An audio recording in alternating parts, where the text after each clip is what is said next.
علیکم ورحمۃ اللہ وبرکاتہ۔ ایک محبت کا پیغام ہے۔ ریلوی اہل سنت ایک عالم دین ہے، سید محسن گیلانی صاحب حفظہ اللہ تعالی، حضرت رابعہ بصری رحمۃ اللہ تعالی علیہ کا ذکر کرتے ہوئے، ان کے دین کے حوالے سے بات کرتے ہوئے انہوں نے کہا، ببانگ دہل کہا کہ ہم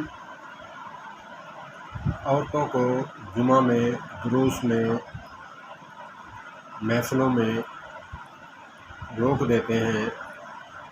اور ایک مسئلہ نکال کر حضرت عمر رضی اللہ تعالیٰ عنہ پر تھوپ دیتے ہیں۔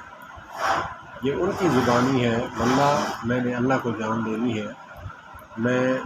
ایک لفظ بڑھانے اور گھٹانے کا روادار نہیں ہوں، کیونکہ قبر اکیلی آنی ہے، وہاں شفاعت حضرت محمد کریم صلی اللہ تبارک و تعالی علیہ وآلہ وسلم نے فرمانی ہے، نہ کہ مسلکوں نے۔ انہوں نے فرمایا کہ ہم ان پر مسئلہ تھوپ دیتے ہیں، تو انہوں نے وہ حدیث پڑھی بخاری اور مسلم کی، کہا انہوں نے کہ متفق علیہ حدیث پاک ہے کہ آقا کریم علیہ الصلوۃ والسلام نے فرمایا کہ اللہ کی بندیوں کو اللہ کے گھروں سے مت روکو، اور یہ بھی فرمایا، دوسری حدیث پڑھی کہ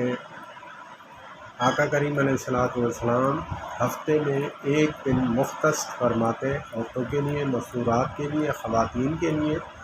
اور باقی جو 6 دن تھے، 7 دن تھے، وہ مشترکہ اجتماعات دروس میں اور نماز میں، جمعہ میں شریک ہوتی۔ تو یہاں انہوں نے فرمایا کہ وقت عورتوں کو زیادہ ملا یا مردوں کو؟ عوام الناس سامنے والی سامعین نے کہا کہ عورتوں کو زیادہ وقت ملا،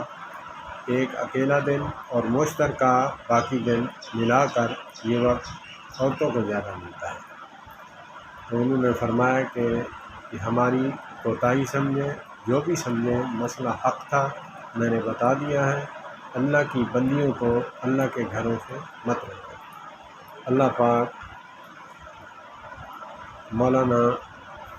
سید محسن گیلانی صاحب کو صحت والی لمبی زندگی عطا فرمائے، اور مسئلہ کی تعصب سے بالا تر ہو کر انہوں نے یہ مسئلہ بیان فرمایا ہے۔ یہ اکثریت جو ہے اس پر اہل حدیث عمل کرتے ہیں، احناف جو ہیں وہ نہیں کرتے، تو اسی لیے اس طرف توجہ دلائی، اور ہمیں بھی یہ سوچنا چاہیے، اگر آپ ان کا بیان سننا چاہتے ہیں، میں نے فیس بک پہ سنا ہے اور یوٹیوب پہ بھی ہے، اور آپ سرچ کر سکتے ہیں سید محسن گیلانی صاحب، نوجوان ہیں، ینگ ہیں، ماشاءاللہ بڑا خوبصورت انداز بیان ہے ان کا۔ اللہ پاک ان کو سلامت رکھے۔ السلام علیکم۔